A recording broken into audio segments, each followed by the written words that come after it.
Pierre Lessard, je travaille pour le Centre d'études et de coopération internationale, donc le CECI.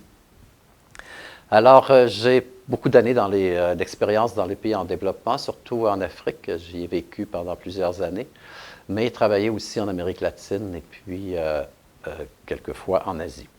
Alors, ma spécialité, c'est principalement donc le développement organisationnel et aussi l'analyse des filières économiques dans le secteur agricole. Alors, aujourd'hui, je suis le directeur du Centre de formation et études conseil au sein du CECI. Les objectifs poursuivis par le cours, on espère qu'à la fin de la session, les participants, donc vous tous qui êtes en ligne actuellement, alors auront une compréhension plus juste, plus correcte sur la notion de pauvreté. Et vous aurez aussi parcouru certaines approches de lutte contre la pauvreté d'une façon, c'est un survol bien évidemment parce qu'on n'aura pas beaucoup de temps, mais ça vous permettra quand même d'appréhender cette réalité-là, la réalité de projets qui visent à lutter contre la pauvreté.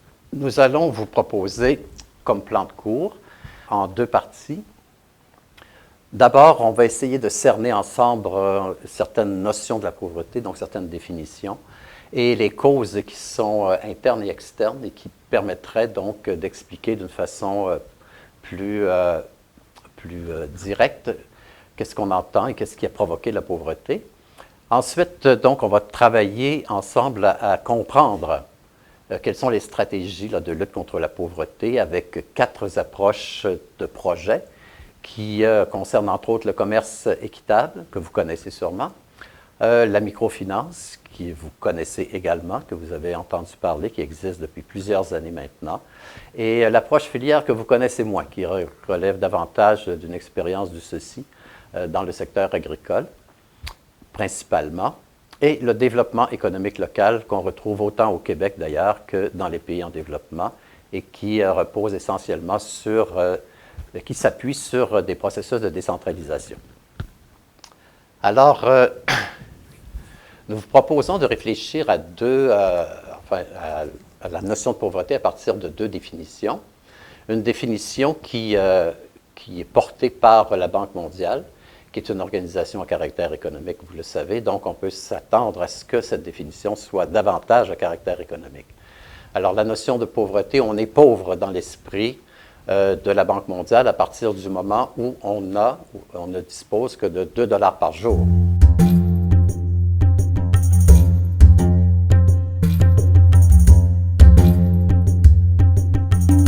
Maintenant, on est dans l'extrême pauvreté lorsqu'on a moins d'1,25 $ par jour. Alors, on se retrouve donc dans les chiffres ou encore dans les statistiques de la Banque mondiale à partir de cette statistique-là. On verra tout à l'heure comment la situation se présente sur l'ensemble du monde. Une autre définition qui a été exprimée davantage par le Programme des Nations unies pour le développement, le PNUD, a une définition qui est beaucoup plus large, qu'on appelle multidimensionnelle. On dit que quelqu'un est pauvre pas uniquement lorsqu'il manque de revenus, mais c'est aussi parce qu'il souffre d'une insécurité psychologique pour toutes sortes de raisons, parce qu'il est déplacé à l'intérieur de son propre pays, pour des raisons de guerre civile ou encore des raisons environnementales. Il n'a pas accès à l'éducation ou d'une façon très limitée. Et vous avez sûrement des exemples en tête si vous avez suivi certains reportages concernant certains pays dans le Sud. Entre autres, il vient de sortir un document assez dévastateur sur le système d'éducation et de santé en Corée du Nord, alors où la situation est absolument dramatique. Mais on le retrouve aussi, évidemment, des problèmes d'accès à l'éducation dans plusieurs pays, surtout pour les filles. Ensuite, évidemment, la liberté. Est-ce qu'on est pauvre, on peut être dans une situation de pauvreté lorsque nous n'avons pas accès à l'information d'une façon correcte, ce qui fait en sorte que généralement on se situe dans une logique où beaucoup de personnes peuvent profiter de cette situation-là au désavantage de votre propre existence, donc de votre situation de bien-être.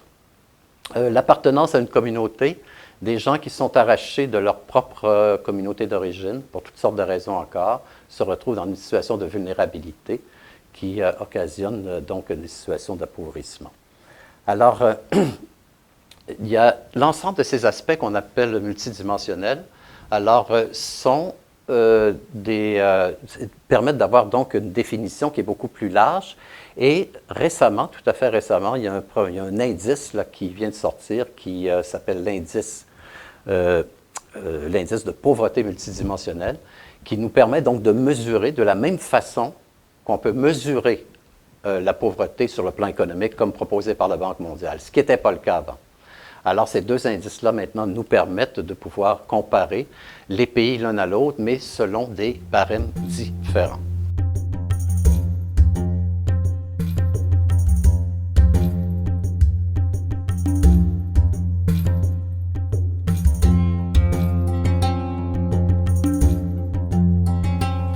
Alors, on va essayer maintenant de faire le point sur la répartition de la pauvreté dans le monde, vue sur un plan géographique, à partir de 6 zones qui regroupent un certain nombre de pays, et ce depuis 1970 jusqu'en 2015. Comment la situation de la pauvreté a évolué pendant toute cette période. Alors, nous allons donc voir comment la région de l'Asie du Sud, qui comprend l'Inde, le Pakistan, l'Indonésie, la Malaisie, l'Indochine et quelques autres pays qui sont dans la même zone, dans la même région. Ensuite, une autre grande région qui comprend l'Asie orientale, où il est question du Japon, de la Corée du Sud, Taïwan, la Chine littorale et Singapour. L'Europe de l'Est, vous connaissez les anciens pays du bloc communiste. L'Amérique latine, ainsi que les pays de l'OCDE, donc l'Organisation de coopération pour le développement économique. Il y a 31 pays qui font partie de cette organisation-là, qui sont les pays les plus riches au monde, considérés comme les plus riches au monde économiquement. Ensuite, le continent africain. Alors, comment ça a évolué? Donc, en 1970, on se trouvait dans la situation suivante. C'est que la plupart des pauvres vivaient en Asie du Sud-Est, c'est-à-dire en Asie du Sud, 30% de l'ensemble des pauvres dans le monde, plus ceux qui sont regroupés dans ce qu'on appelle l'Asie orientale, pour les fins de la démonstration ici, qui regroupait donc 56% des pauvres. Donc, principalement là, en Chine, si on regarde et on cible les pays plus particuliers. L'Amérique latine avec un mince 3%, et l'Afrique avec 11%. Maintenant, comment a évolué la situation? Alors, si on se rend jusqu'en l'an 2000, alors on s'aperçoit que le tableau a changé. On est toujours dans une situation où les plus pauvres sont 1 $ et moins par jour, et même en deçà. Alors, on se retrouve donc en l'an 2000 avec une situation où la situation des pays asiatiques s'est améliorée. Alors, pour les deux, ça fait 60%. Par contre, une des situations qui s'est le plus détériorée, et vous le remarquerez, c'est l'Afrique, qui se retrouve maintenant en 2000 avec 35% des pauvres dans le monde, avec 1 $ et moins par jour. Et si les projections se continuent jusqu'en 2015, alors on s'aperçoit que l'Afrique comptera la majorité de la pauvreté mondiale, soit 68%, et que l'Asie, qui était partie de près de 80%, se retrouve avec 25%.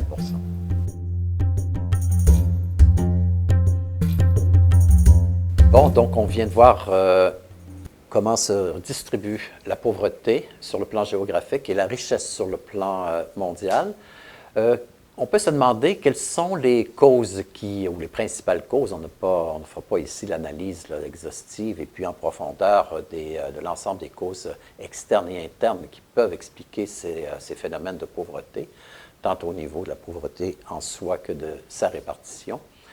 Mais pour des fins de réflexion et puis pour aussi vous faire réfléchir sur certains des éléments majeurs qui ont pu donc provoquer cette pauvreté, nous avons ciblé quand même 3 grands facteurs de causes externes, dont le premier concerne l'influence et les rôles des organisations internationales sur les politiques nationales des pays en développement.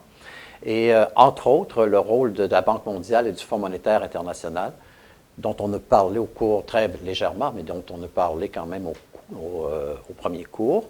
Alors, ces organisations-là ont imposé, entre autres, ce qu'on a appelé les plans d'ajustement structurel suite à des problèmes d'endettement majeurs des années 80. Ces plans d'ajustement structurel ont imposé un paquet de mesures qui ont provoqué certains impacts majeurs sur des services publics dans les pays en développement, parce qu'on a forcé les pays, pour qu'ils puissent bénéficier des financements de la Banque mondiale, forcer ces pays à diminuer, entre autres, les budgets des ministères comme la santé, comme l'éducation, qui s'est répercuté donc dans les services aux populations et qui, conséquemment, et ça a été démontré, a eu des impacts sur la santé infantile, entre autres, et même la fréquentation scolaire, parce que les budgets n'étaient plus suffisants pour supporter les services publics. Et ce n'est qu'un élément donc d'impact de ces plans d'ajustement structurel, de l'influence ou de l'interférence, si on veut, des organismes prêteurs dans le développement ou la pauvreté dans les pays en développement.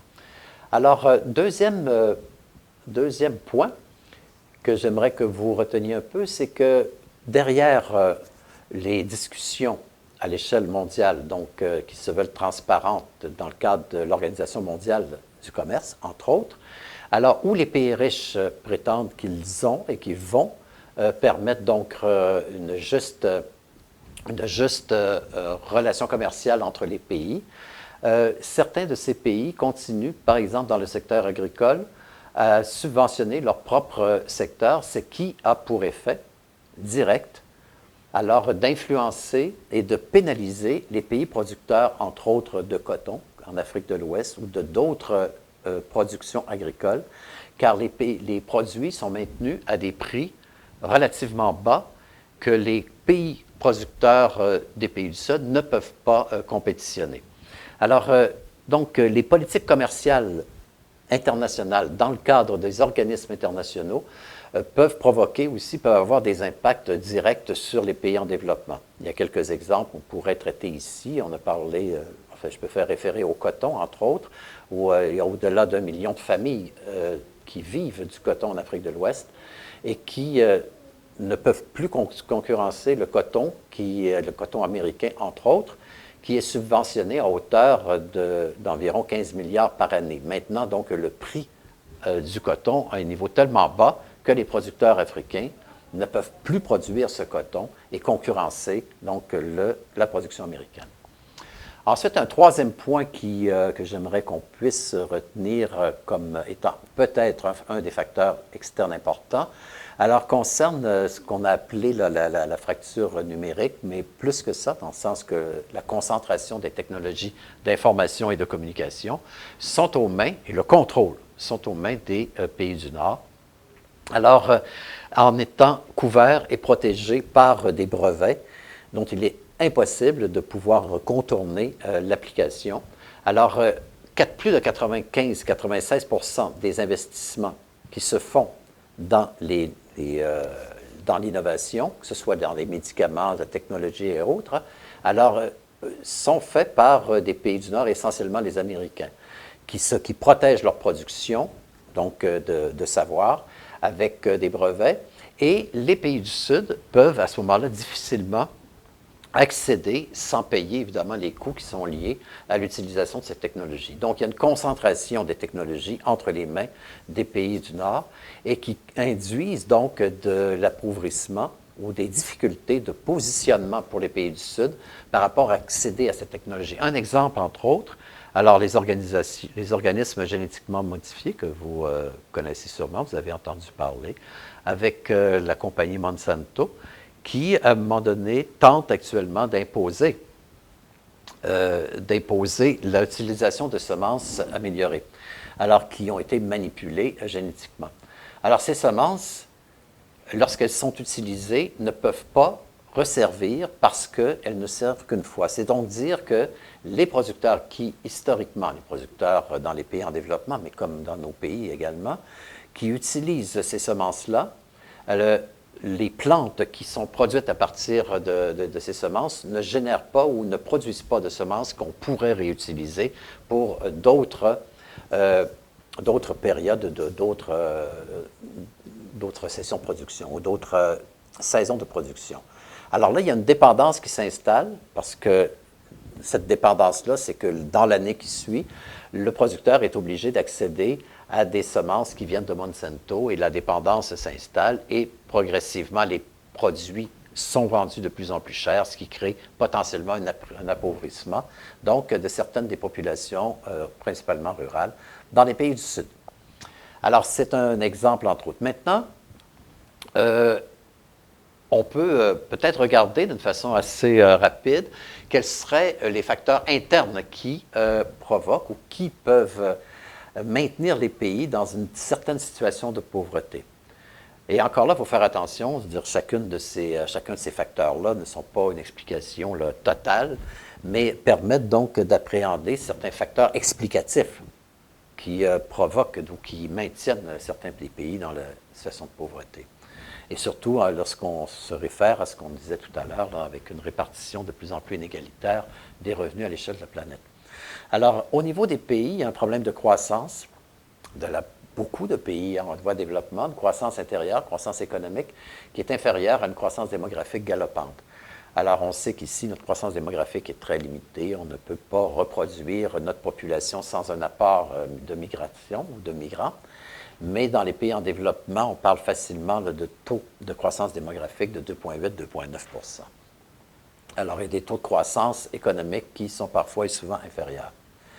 Ensuite, l'absence de politique distributive, c'est-à-dire que les gouvernements sont pas suffisamment structurés pour permettre donc une distribution à travers des services publics de la richesse collective. Alors, comme on a au Canada ou encore dans la plupart des pays de l'OCDE, dans la majorité des pays de l'OCDE. Alors, une absence de politique distributive qui fait en sorte que quand tu es pauvre, bien, tu restes pauvre. Hein? Donc, il n'y a pas de l'État qui joue un rôle là, de régulateur et de distribution à l'échelle des pays. La mauvaise gouvernance qui favorise donc la corruption, le déficit démocratique, et puis une information là, déficiente. Sans entrer dans le détail, c'est sûr que la corruption existe partout dans le monde, mais à des niveaux parfois tels que tous les efforts d'investissement dans le développement font en sorte qu'ils sont complètement annihilés, sont complètement éliminés à cause des coûts liés à la corruption. Alors, le déficit démocratique et puis l'information aussi déficiente fait en sorte qu'il y a des personnes qui, dans les systèmes économiques ou dans la réalité, ont des situations de privilège et qui leur permettent de maintenir ces situations de privilège-là au détriment d'avoir un juste prix ou encore plus de justice économique au niveau des populations. Ensuite, un autre facteur, c'est l'insuffisance des systèmes de santé et d'éducation, de conséquences de choix politiques. On n'étalera pas là-dessus, mais il faut penser qu'il y a des choix politiques qui se font peut-être dans certains pays pour investir davantage dans les systèmes militaires ou encore dans des dépenses somptuaires, plutôt que d'investir dans les services publics. Enfin, insuffisance d'infrastructures de services publics, comme l'eau, l'électricité, les routes, dû entre autres à la corruption, détournement des fonds, de l'aide à d'autres fins.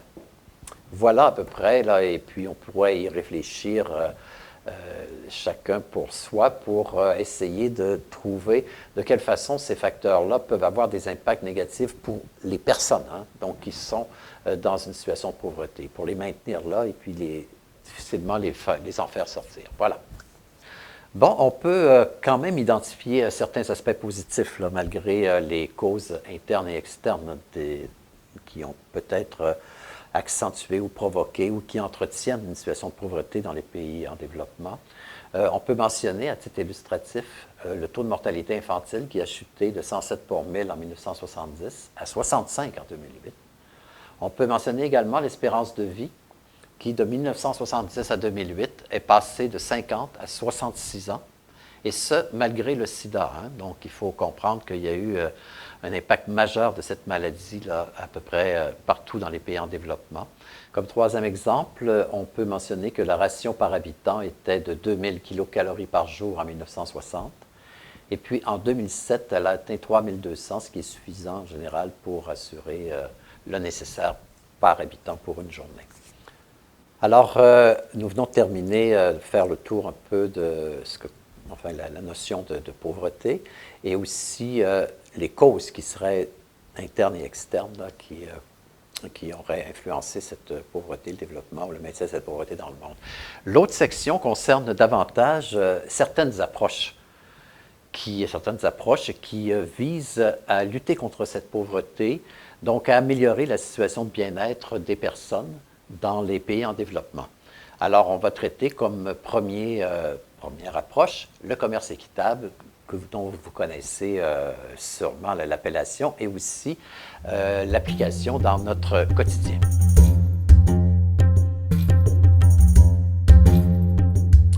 Alors, le commerce équitable, donc la pratique du commerce équitable, peut être une approche qu'on pense qui pourrait favoriser les producteurs ou les artisans des pays du Sud qui pourraient à la limite bénéficier en principe d'un meilleur prix pour leur travail.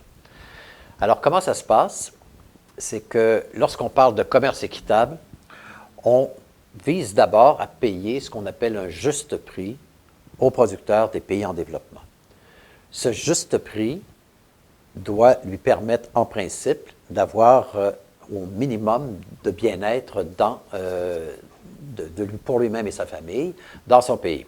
Ce juste prix est établi selon des critères par une organisation internationale là, qui certifie là, le commerce équitable ou les productions équitables, et qui s'appelle FLO, donc Fair Trade Labeling Organization International. Alors, FLO représente donc l'institution internationale qui peut certifier qu'un produit est effectivement équitable.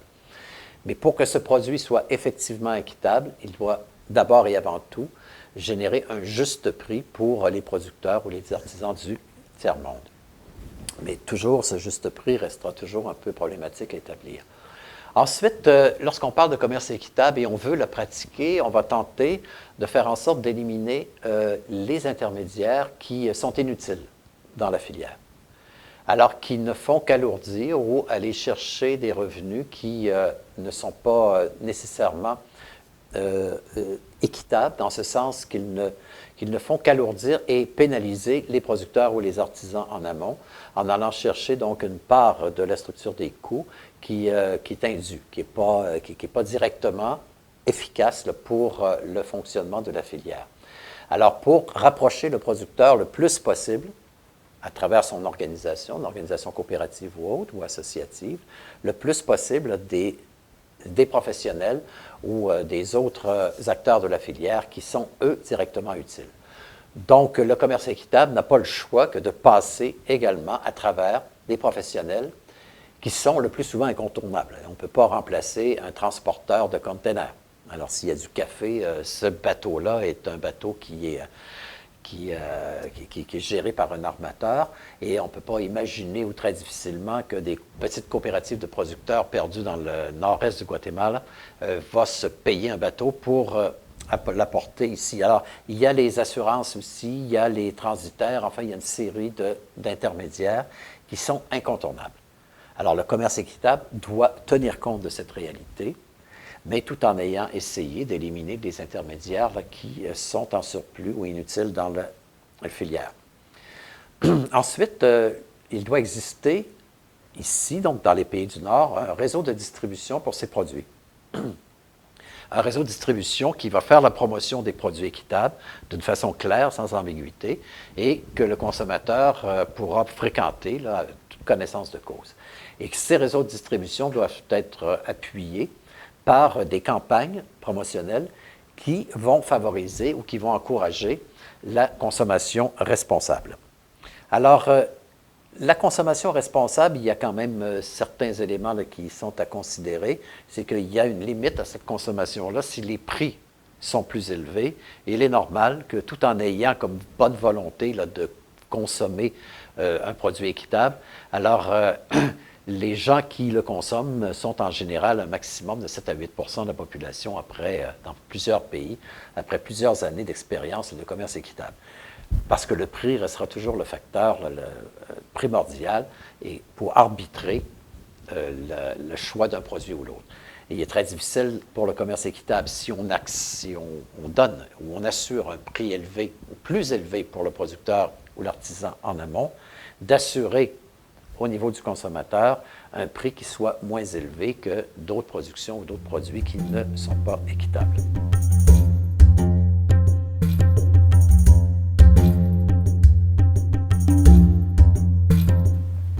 Alors, les principaux enjeux qui concernent le commerce équitable, on en a en tout cas identifié deux. Le premier, c'est qu'on puisse assurer une certification crédible et unifiée. Le problème actuellement avec le commerce équitable, c'est qu'on en trouve partout. Les grandes organisations, ou même les multinationales de production, enfin de commercialisation, ont leur propre certification sans qu'il y ait d'unification et le consommateur finit par perdre confiance ou être très mélangé là, dans l'histoire, à savoir est-ce que ce produit est réellement équitable, oui ou non. Alors, contrairement par exemple aux produits biologiques où il est illégal d'utiliser une appellation ou une certification biologique parce qu'on peut être puni par la loi et poursuivi comme tel dans ce contexte, contrairement à la certification équitable qui n'a aucune valeur légale. Ce n'est qu'une entente là, de bons procédés avec une crédibilité qui est reconnue dans certaines des organisations comme Transfert ici au Canada qui accréditent donc les produits équitables. Alors on se retrouve donc dans une situation où il n'y a aucune pression légale pour faire en sorte ou empêcher des gens ou des commerçants d'utiliser une certification dite équitable et qui ne le serait pas, donc qui ne respecterait pas les principes, principalement le principe de base, une meilleure rémunération des producteurs. Ensuite, deuxième élément, c'est clarifier deux visions. C'est un deuxième enjeu du commerce équitable. Alors, c'est soit qu'on se dirige vers une distribution en misant sur la marque, là, hein. Alors, la marque qui permette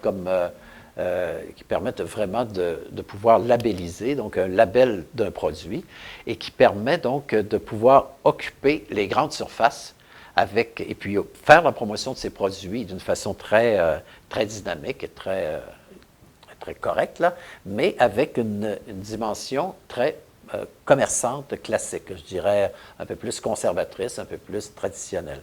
Ou encore, revenir ou maintenir ce qui était l'approche initiale du commerce équitable, Small is Beautiful, c'est-à-dire le plus loin possible d'un système classique de commerce international. Alors, ces deux mouvements-là existent à l'intérieur du commerce équitable actuellement et ils s'opposent et créent des tensions, beaucoup plus en Europe actuellement, mais qui vont très rapidement là, nous interpeller ici au Canada.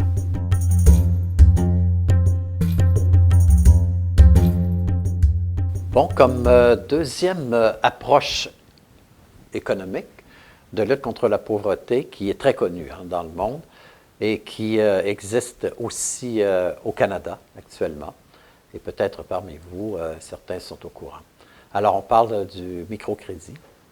Alors, le microcrédit se caractérise principalement par de petits crédits, ça porte son nom, majoritairement à des groupes de femmes qui sont pauvres, et qui, en principe, vise à les aider à développer des activités génératrices de revenus et qui donc leur permettent de créer ou de mettre en place leurs petites entreprises.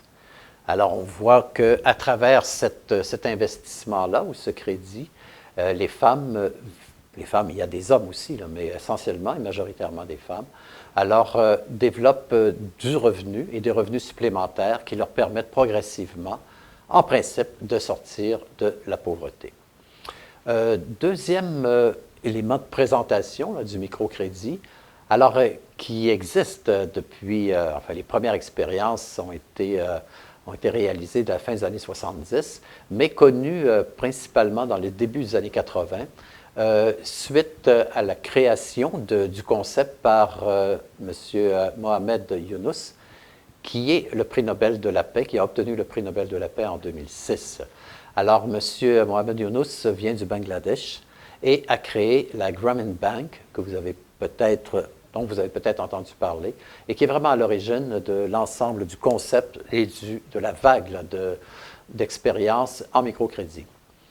Le troisième élément de présentation du microcrédit, alors, ce qu'on peut dire, c'est que les organisations qui réalisent du microcrédit sont vraiment de différentes natures. Il y a des institutions, il y a des ONG, il y a des associations, il y a des mutuelles, des coopératives d'épargne et de crédit, il y a même des banques, hein, des sociétés anonymes, des sociétés privées. Ça peut se faire par Internet, ça peut se faire à travers des... Enfin, il y a différentes façons de pouvoir livrer le microcrédit et qui se développe depuis les années 80, donc d'une façon exponentielle. Et il existe donc au niveau mondial des organisations internationales pour essayer d'appuyer le développement. Et il y a énormément d'argent, d'aide à la coopération internationale qui appuie le développement de ces institutions. Alors, les principales caractéristiques du microcrédit, d'abord, on peut dire que c'est un modèle nouveau.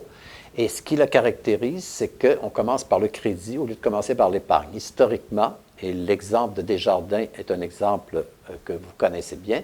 Alors, Madame Desjardins, dans son sous-sol, gérait les épargnes qui venaient des voisins. Et à partir de ces épargnes, lorsque le voisin avait suffisamment d'épargne, il pouvait contracter un crédit. Donc, on a l'épargne avant le crédit. Mais il faut donc penser que les personnes possèdent déjà une certaine base de richesse ou au moins de revenus, avant de passer au crédit. Alors, ce que Grameen Bank a fait, ce que M. Yunus a fait, c'est qu'il a inversé. Il dit, les pauvres n'ont pas d'argent, donc ils ne peuvent pas, à un moment donné, initier un processus d'épargne qui l'amènerait à un processus de crédit. Alors donc, on a inversé et on a initié des financements directs aux personnes visées à travers de petits crédits. Alors, on a vraiment inversé, c'est un modèle nouveau. Ça s'adresse ensuite à des personnes dont les revenus sont faibles.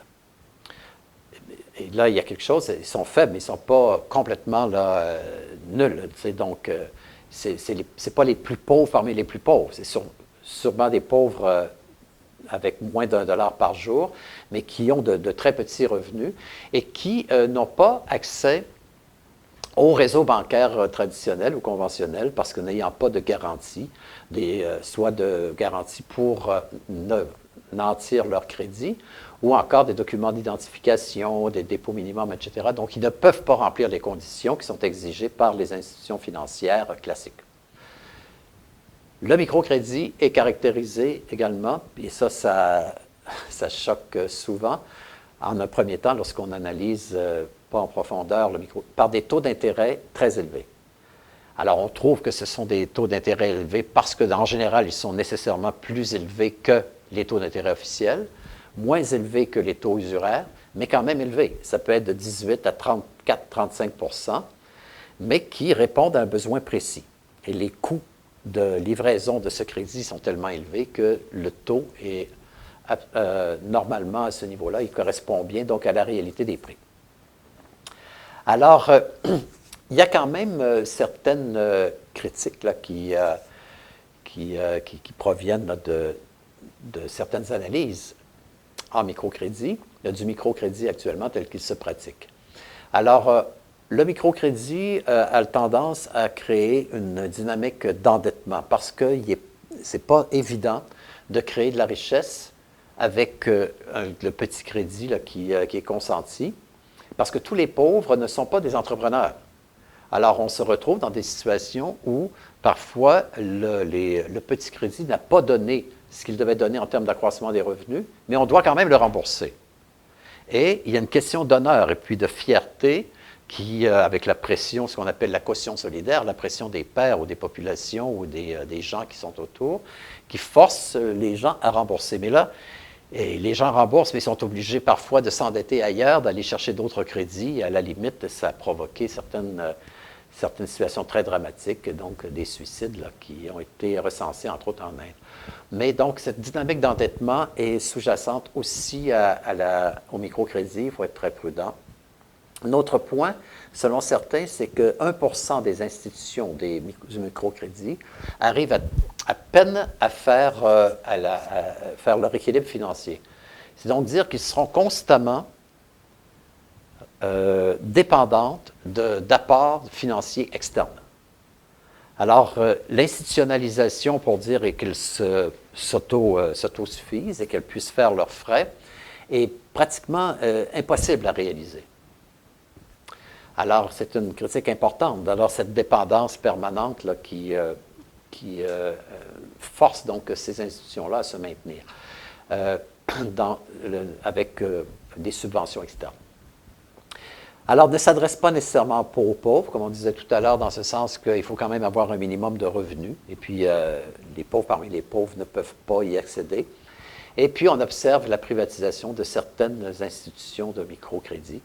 Alors, cette privatisation-là, sont motivées par des taux de remboursement qui sont exceptionnels. On a des taux qui varient entre 95 et 98 % facilement, donc avec très peu de délinquance. Et c'est donc des institutions qui sont saines.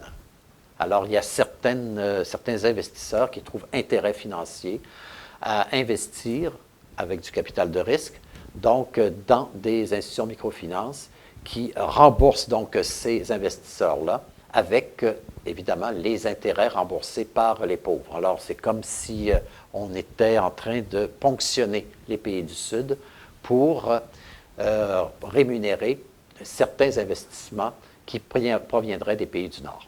Alors, je ne voudrais quand même pas qu'on pense que le microcrédit est totalement négatif, au contraire. Il y a des aspects critiques qu'il faut relever et dont il faut se préoccuper, mais l'effort qui se fait à l'échelle de la planète actuellement pour donner accès à des personnes qui n'ont pas accès à d'argent, avec un minimum requis, peut permettre quand même à ces personnes de pouvoir vivre de façon plus correcte. Alors, le microcrédit a son rôle à jouer, mais ce n'est pas une panacée.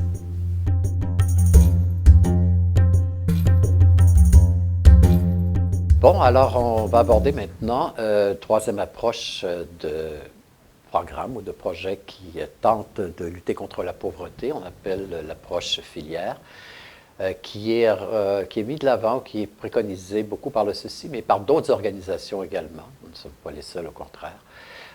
L'approche filière se résume, pour être simple, à mettre en relation le producteur avec le marché. Donc, le marché, c'est-à-dire la demande, une demande qui est solvable, c'est-à-dire qui permet de rémunérer chacun des acteurs de la filière correctement. Donc, mais par contre, dans une filière, il peut y avoir différents facteurs d'inefficacité, des distorsions, qui empêchent que l'ensemble des acteurs, ou chacun des acteurs, ou certains d'entre eux, ne soient pas rémunérés d'une façon correcte, d'une façon juste. Alors, ce qu'on tente de faire, c'est d'identifier ces facteurs-là qui induisent de l'inefficacité et de l'injustice pour essayer de les corriger en faveur de ceux qui sont désavantagés. Alors, pour vous illustrer ça d'une façon la plus simple possible, surtout dans le temps qui nous est imparti, on a choisi de vous présenter la filière karité. Alors, le karité est un produit qui provient de l'Afrique de l'Ouest, et dont l'utilisation finale peut être soit cosmétique, pharmaceutique, ou encore même dans l'industrie agroalimentaire à titre de remplacement du cacao dans la production du chocolat. Alors, on va vous défiler les différents maillons de la filière en essayant de vous illustrer de façon la plus simple possible et la plus rapide aussi, la plus efficace, comment on aborderait une analyse qui nous permettrait d'identifier certains des facteurs d'inefficacité potentiels. D'abord, le karité est un arbre qui pousse en Afrique de l'Ouest, dans la région sahélienne, qui produit un fruit duquel on extrait une noix et à l'intérieur de laquelle se trouve une amande.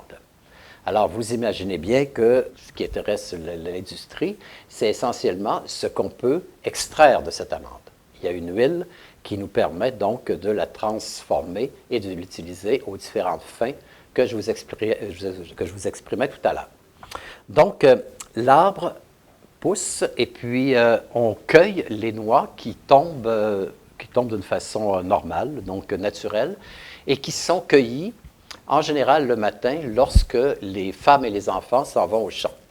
Alors, un facteur d'inefficacité possible dans ce système, c'est qu'on cueille les noix d'une façon incorrectes ou trop tard et que ces noix puissent être altérées à cause du délai de cueillette, ce qui compromettrait donc certaines des qualités chimiques de l'amande.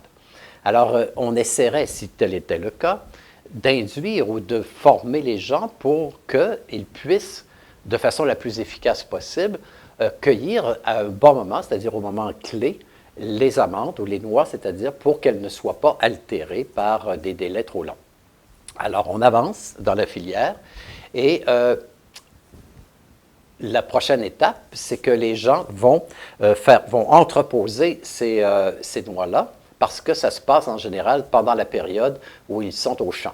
Alors, ils n'ont pas le temps de transformer le karité, donc ils vont l'entreposer en attendant. Encore là, certaines techniques d'entreposage peuvent être disqualifiantes là, pour la qualité de l'amande et créer des facteurs de distorsion de la qualité de telle sorte qu'il y a une déperdition et puis on payerait en bout de ligne l'amande beaucoup moins cher qu'elle le vaudrait si elle avait été bien entreposée. Encore là, dans l'analyse, on va essayer de voir si on peut induire ou si on peut amener les personnes à utiliser les meilleures approches, les approches les plus efficaces pour faire l'entreposage. Ensuite, lorsqu'il est temps maintenant de transformer, les femmes qui sont regroupées en général en coopérative ou encore en regroupement associatif vont faire sécher les noix et vont le trier les noix qui sont de plus de qualité. Alors, ensuite, peuvent les ensacher si elles visent le marché qui est le marché d'exportation, qui est de plus de 95% de la production est exportée, la production de karité, pour des fins d'utilisation essentiellement dans la transformation de chocolat ou la production de chocolat. Alors, pour le reste, ça peut être transformé localement. Alors, où ça prend la direction de l'exportation, ou ça prend la direction d'une transformation locale. La valeur ajoutée est produite au niveau de chacun des pays. Et à ce moment-là, il y a d'autres activités ou d'autres étapes dans le processus de la filière qui sont mises de l'avant. Alors, on concasse, ensuite, soit de façon traditionnelle ou de façon mécanique. Ensuite, on doit assurer la cuisson de l'amande. Cette cuisson-là, avec du bois qui a été récolté, comme vous l'avez vu tout à l'heure sur les photos, et qui, à un moment donné, peuvent avoir aussi un impact sur l'environnement. Il faut faire attention et peut-être trouver des façons plus efficaces pour pouvoir cuire sans compromettre donc l'impact un impact négatif sur l'environnement. Alors donc, on se retrouve constamment, et vous voyez, on avance, à se poser des questions. Est-ce qu'on utilise la meilleure façon de pouvoir cuire? La meilleure façon de pouvoir entreposer, la meilleure façon de pouvoir concasser. Et après, il y a une étape de battage. La meilleure façon de battage, on le fait de façon manuelle ou de façon mécanique. Et ensuite, on va jusqu'à la fabrication du savon ou du produit cosmétique et à la limite du produit de consommation humaine, donc de consommation alimentaire, qui peut être un beurre de karité qui sert à fabriquer certains mets traditionnels en Afrique de l'Ouest.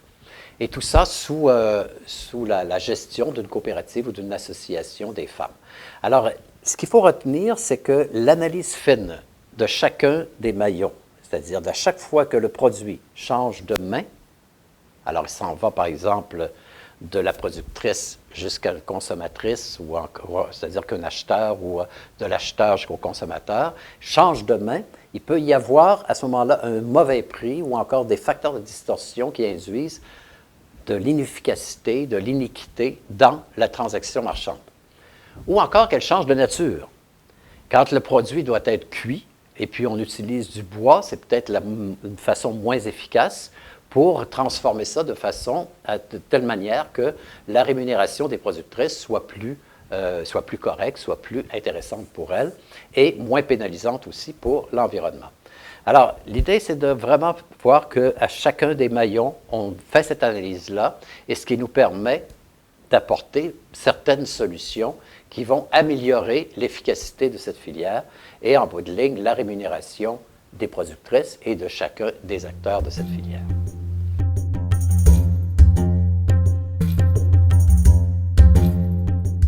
Alors, le quatrième volet que nous avons choisi de vous présenter comme approche économique de lutte contre la pauvreté concerne le développement local. Et le développement local est une réponse à ce qu'on a déjà dit il y a quelques minutes dans le cadre de ce cours, une réponse donc à la corruption des systèmes centraux des gouvernements qui, par inefficacité, pour toutes sortes de raisons, avaient énormément de difficultés à livrer le développement ou les appuis au développement au niveau des communautés locales. Alors, la réaction a été de proposer de décentraliser au maximum les fonds, donc le financement, à travers des processus de décentralisation, donc décentralisation administrative, et autour de cette décentralisation administrative-là, de créer une dynamique locale qui permette donc aux communautés de pouvoir s'approprier leur propre développement. Alors, le développement local, donc, est aujourd'hui considéré comme un enjeu central pour la réussite des politiques de développement et de lutte contre la pauvreté. Puis, il s'intègre donc dans la stratégie de gouvernance démocratique en réponse donc à la centralisation inefficace, donc une gouvernance démocratique qui est basée sur la décentralisation. Alors, les principales stratégies qui supportent le développement local, alors, ça réfère premièrement à un processus par lequel divers acteurs, ils se mobilisent et travaillent ensemble pour planifier et mettre en œuvre des stratégies de développement local durable au sein d'un territoire donné. La notion ici de l'ensemble des acteurs, donc quels qu'ils soient, les acteurs gouvernementaux, privés, de la société civile, est très importante. L'autre élément qui est important, c'est le caractère de territorialité. Donc, on est dans un environnement territorial très précis, où un sentiment d'appartenance existe et aussi un ancrage de ces différents acteurs-là est concret, est clair et facilement déterminable. Le deuxième élément, alors, pour assurer donc qu'on puisse faire du développement local de façon conséquente, il faut que les acteurs s'entendent sur les priorités de développement. Alors évidemment, chacun a des intérêts, chacun des acteurs a des intérêts qui sont les siens, que ce soit l'État, le para-étatique, le privé, les camionneurs, les transporteurs, les producteurs, etc. Alors il y a toujours donc un débat autour de quels investissements sont prioritaires. Pour qu'on puisse s'entendre, un processus participatif nous amène à établir une espèce de consensus autour de ce qu'on appelle un plan d'investissement local et qui devient à ce moment-là la référence pour établir notre stratégie de développement au niveau de la communauté, au niveau d'un territoire donné. Enfin, la troisième caractéristique qui permet de nous comprendre un peu mieux quelles sont les stratégies à mettre en œuvre dans le cadre du développement local concerne l'utilisation des techniques à haute intensité de main-d'œuvre, c'est-à-dire qu'on va privilégier l'utilisation de la main-d'œuvre humaine plutôt que d'utiliser la technologie ou la mécanique. Alors, ce qui permet donc de créer de l'emploi, ce qui permet aussi d'insuffler dans la communauté de l'argent, donc des numéraires, et de développer de petites activités économiques autour de l'insertion ou de l'apport de ce fric-là dans la communauté. Comme vous voyez là-bas, on a commencé par le défrichage, c'était la brousse avec des arbres. On a commencé avec un effectif de 25 personnes, $2 par jour, et chacun a reçu ses $30 à la fin de 15 jours. Voilà, c'est l'agronome du territoire, M. Kambale. Kambale, oui. C'est lui maintenant qui est le permanent sur le bas-fond. Il est en train d'analyser ce taux pour éviter que ça ne puisse endommager la diguette. Voilà au moins un casier modèle. Bon, ce casier a des dimensions de 20 mètres sur 20 mètres, donc 4A. C'est pour un bénéficiaire. Ce que vous voyez là-bas, c'est la matière organique dont le riz aura besoin.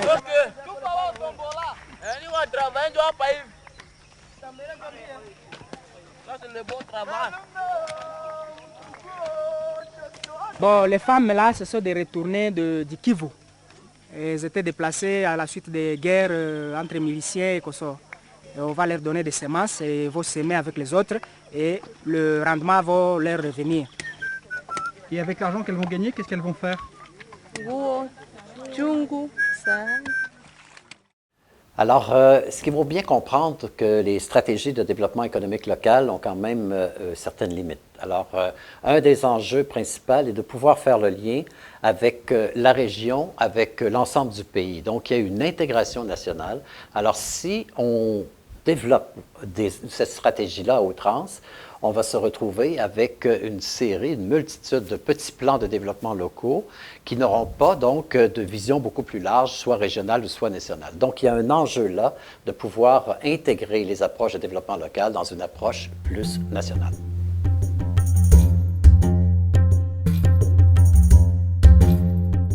Bon, on vient de faire un tour assez rapide quand même sur d'abord la pauvreté, comment la pauvreté vue sur l'aspect davantage multidimensionnel est en train de prendre un espace beaucoup plus important que ce l'était historiquement, où on avait une idée de la pauvreté strictement axée sur les aspects économiques. Et on a fait le tour aussi de 4 approches, là, très sommairement, approche de développement qui vise à lutter contre cette pauvreté et à apporter quand même une certaine amélioration de la situation de base des populations avec lesquelles nous travaillons, avec lesquelles nous sommes associés dans le monde du développement. Alors, voilà qui terminerait donc en faisant un bilan sommaire de chacune de ces approches-là, en disant que le commerce équitable est sûrement une très bonne intention, mais qui n'a pas ou très peu d'impact réel sur la structure de la pauvreté. Alors, un deuxième constat qu'on peut faire suite à la présentation, c'est que le microcrédit n'est pas une panacée pour sortir les plus pauvres de la pauvreté, mais reste une approche très utile et fondamentale pour au moins permettre de monétariser les populations marginalisées dans les pays en voie de développement. Ensuite, l'approche filière est soumise à la volonté politique réelle d'assurer un contexte favorable à la justice économique. C'est donc dire que si on veut que l'approche filière fonctionne, il faut que les États prennent les mesures politiques et les règlements pour assurer qu'effectivement la recherche de la justice économique puisse s'opérer d'une façon correcte au sein de chacune des filières et que ceux qui ont des situations de privilège ne soient pas encouragés ou maintenus indûment au détriment des différents acteurs de la filière. Et finalement, le développement local assure un certain développement à petite échelle, mais il peine vraiment là, à s'insérer dans de plus grands ensembles, donc entre autres dans le cadre de schémas d'aménagement régionaux, par exemple. C'est un enjeu, tout en étant une approche importante, encore là, pour s'assurer que les appuis au développement puissent toucher directement les communautés locales. Alors, bonjour, rebonjour les internautes, vers ceux qui sont avec moi pour la suite des événements.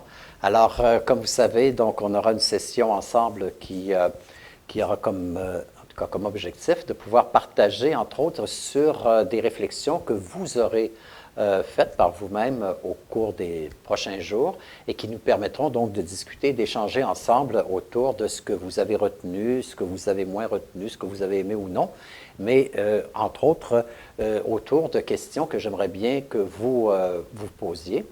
Alors, au cours de cette réunion, donc, on aura peut-être, en tout cas, je vous pose 4 questions, et il y aura peut-être autre chose là, qui devrait faire l'objet de cette session-là. Entre autres, on va traiter d'une étude de cas qui permettra donc plus concrètement de pouvoir atterrir dans un projet concret. Alors, les 4 questions que j'aimerais sur lesquelles j'aimerais que vous penchiez, d'abord, concernent les 4 approches de lutte contre la pauvreté. Alors, par rapport au commerce équitable, alors la question est la suivante. C'est à partir d'un énoncé là, sur lequel j'aimerais que vous réfléchissiez. Alors, si on dit faire venir du bout du monde de l'artisanat et des biens produits également par des producteurs d'ici ou des producteurs des pays du Nord, comme le miel, les fleurs ou le vin, est-ce vraiment juste et durable? Voilà, je vous laisse réfléchir à cela.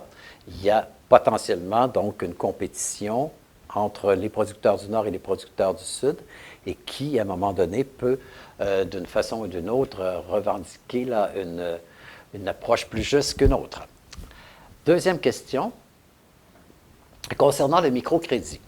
Alors, je vous demande donc de consulter, soit en français, soit en anglais, c'est à votre bon vouloir, un ou l'autre de ces sites, soit le site de Babylone, qui est en français, alors, ou Kiva, qui sont des sites qui demandent à des gens qui veulent aider par des petits crédits des entrepreneurs ou des personnes dans les pays du Sud, eh bien, qui peuvent avoir une relation très directe là, avec eux. J'aimerais que vous regardiez un peu ces sites-là et que vous me disiez qu'est-ce que vous pensez de cette approche. Vous, personnellement, comme personne qui est sensibilisée ou sensible aux réalités du Nord, et si vous trouvez que c'est une méthode ou c'est une approche qui est valable ou non, enfin, j'aimerais que vous y réfléchissiez et qu'on en débatte ensemble lors de notre prochaine rencontre. La troisième question qui concerne donc l'approche filière. Alors, en considérant le caractère traditionnel de la mise en valeur de la filière karité, hein, on dit que la filière karité est mise en valeur avec des étapes tout à fait traditionnelles, donc qui durent depuis longtemps, qui ont été mises en place depuis des décennies. Pensez-vous qu'il est possible pour cette coopérative de femmes vivant en Afrique de l'Ouest de faire concurrence aux produits des entreprises modernes? Alors, vous voyez, avec des approches traditionnelles, est-ce qu'on peut compétitionner des entreprises qui, elles, peuvent se doter de capacités technologiques, en fait, de tous les avantages d'être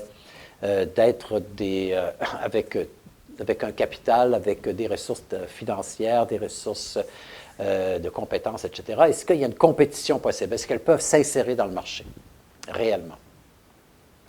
On est toujours là en pensant qu'en principe, l'approche filière aide aussi à la pauvreté, à l'allègement de la pauvreté. Donc, la quatrième et dernière question, en rapport avec le développement économique local. Des 3 stratégies proposées pour définir le développement économique local, laquelle vous apparaît la plus porteuse et pourquoi?